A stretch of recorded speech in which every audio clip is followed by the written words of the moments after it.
The Gyan Praksh committee's report, which went into the sugar crisis, took its first political victim.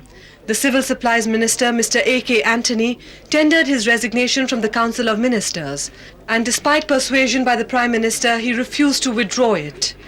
Mr. Antony took umbrage at the fact that his ministry was unfairly mentioned as one of the parties responsible for the sugar import muddle, and he resigned on what he called a matter of principle. I cannot believe the wordings in the answer. So I don't believe in sticking on compromising my principles and moral approach. I believe ministership is not more than your principles. The Gyan Praksh report on the sugar import crisis, which went into the delay in the import of sugar, contributing to its shortage and consequent rise in its price in the market, indicted the Food Minister, Mr. Kalpnath Rai, as entirely responsible for the muddle.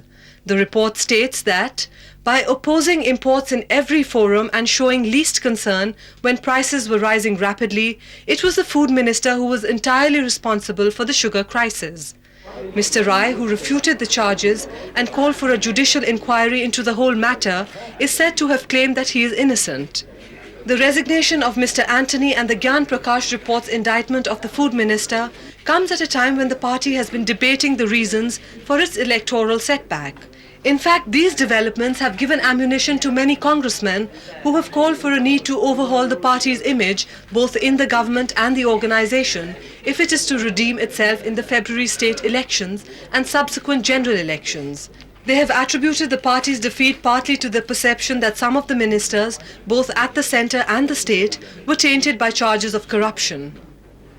Prime Minister has assured us, and I am convinced that Prime Minister is keen to see that image of the party remains high in the public eye. We should be visible fighting corruption, and that's what we have raised in our discussions, and we are all one in that. There is no difference of opinion on that. We continue to put our efforts in that, and if we cannot root out corruption in total, at least we should be seen fighting corruption and reducing and eliminating to a minimum level. Many observers contend that it was in order to force the issue and make it easier for the Prime Minister to get rid of the tainted ministers by reshuffling his cabinet and revamping the party's organization that 18 mid-level and junior ministers offered to resign.